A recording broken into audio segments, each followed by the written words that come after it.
क्योंकि यह आत्मा की प्रत्यक्ष अनुभूति कराने वाला है, अतः यह धर्म का सिद्धांत है।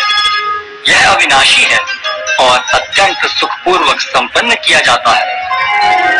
हे परंतु जो लोग भक्ति में श्रद्धा नहीं रखते वे मुझे प्राप्त नहीं कर पाते, अतः वे इस भौतिक जगत में जन्म मृत्यु के मार्ग पर वापस आते रहते हैं। यह संपूर्ण जगत मेरे अव्यक्त रूप द्वारा व्याप्त है। समस्त जीव मुझ में हैं, किंतु मैं उनमें नहीं हूँ। तथापि मेरे द्वारा उत्पन्न सारी वस्तुएं मुझ में स्थित नहीं रहती। जरा मेरे योग ऐश्वर्य को देखो।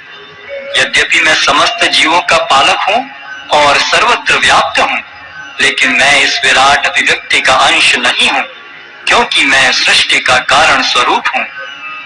जिस प्रकार सर्वत्र प्रवहमान प्रबल वायु सदैव आकाश में स्थित रहती है, उसी प्रकार समस्त उत्पन्न प्राणियों को मुझ में स्थित जानो। हे कुंती पुत्र, कल्पकांत होने पर सारे प्राणी मेरी प्रकृति में प्रवेश करते हैं और अन्य कल्प के आरंभ होने पर मैं उन्हें अपनी शक्ति से पुनः उत्पन्न करता हूँ। संपूर्ण विराट जगत मेरे अधीन है। यह मेरी इच्छा से बारंबार स्वतः प्रकट होता रहता है और मेरी ही इच्छा से अंत में विनष्ट होता है। ये धनंजय, ये सारे कर्म मुझे नहीं बांध पाते हैं।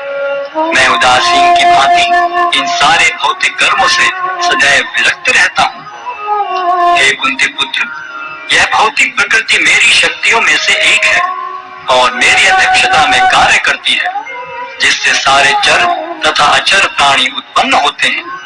इसके शासन में यह जगत बारंबार सृजित और विनष्ट होता रहता है।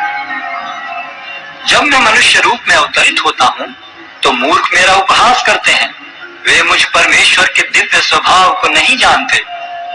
जो लोग इस प्रकार मोहग्रस्त होते हैं वे आसुरी तथा नास्तिक विचारों के प्रति आकृष्ट रहते हैं। इस मोहग्रस्त अवस्था में उनकी मुक्ति आशा, उनके सकाम कर्म तथा ज्ञान का अनुशीलन सभी निष्फल हो जाते हैं। हे पार्थ, मोहमुक्त महात्मा जन दैवी प्रकृति के संरक्षण में रहते हैं। वे पूर्णतः भक्ति में निमग्न रहते हैं, क्योंकि वे मुझे आदि तथा विनाशी भगवान के रूप में जानते हैं। ये महात्मा मेरी महिमा का नित्य कीर्तन करते हुए, दृढ़ संकल्प के साथ प्रयास करते हुए, मुझे नमस्कार करते हुए भक्ति भाव से निरंतर मेरी पूजा करते हैं। अन्य लोग जो ज्ञान के अनुशीलन द्वारा यज्ञ में लगे रहते हैं, वे भगवान की पूजा उनके अद्वय रूप में, विविध रूपों में तथा विश्व रूप में करते हैं। किंतु मैं ही कर्मकांड, मैं ही यज्ञ, पितरों को दिया जाने वाला तर्पण, औषधि, दिव्य ध्वनि, घी, अग्नि तथा आहुति हूँ। मैं इस ब्रह्मांड का पिता, माता, आश्रय तथा पिता मैं हूँ। मैं ज्ञेय, शुद्धिकर्ता तथा ओंकार हूँ। मैं ऋग्वेद, सामवेद तथा यजुर्वेद भी हूँ। मैं ही लक्ष्य, पालन करता, स्वामी, साक्षी, धाम, शरण स्थली तथा अत्यंत प्रिय मित्र हूँ। मैं सृष्टि तथा प्रलय, सबका आधार, आश्रय तथा अविनाशी बीज भी हूँ। हे अर्जुन, मैं ही ताप प्रदान करता हूँ और वर्षा को रोकता तथा लाता हूँ। मैं अमृत हूँ और साक्षात मृत्यु भी हूँ। आत्मा तथा पदार्थ दोनों मुझ ही में हैं।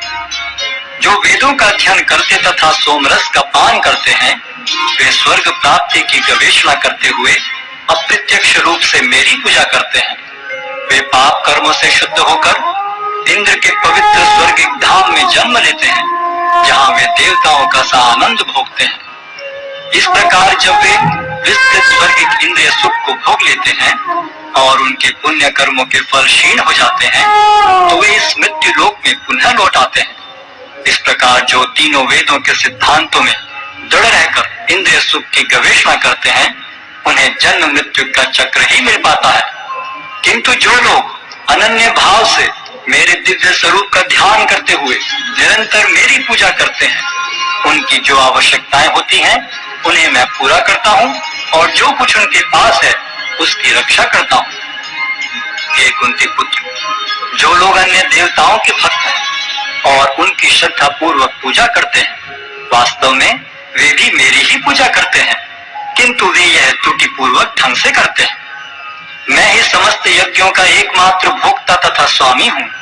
अतः जो लोग मेरे वास्तविक दिव्य स्वभाव को नहीं पहचान पाते वे नीचे गिर जाते हैं। जो देवताओं की पूजा करते हैं वे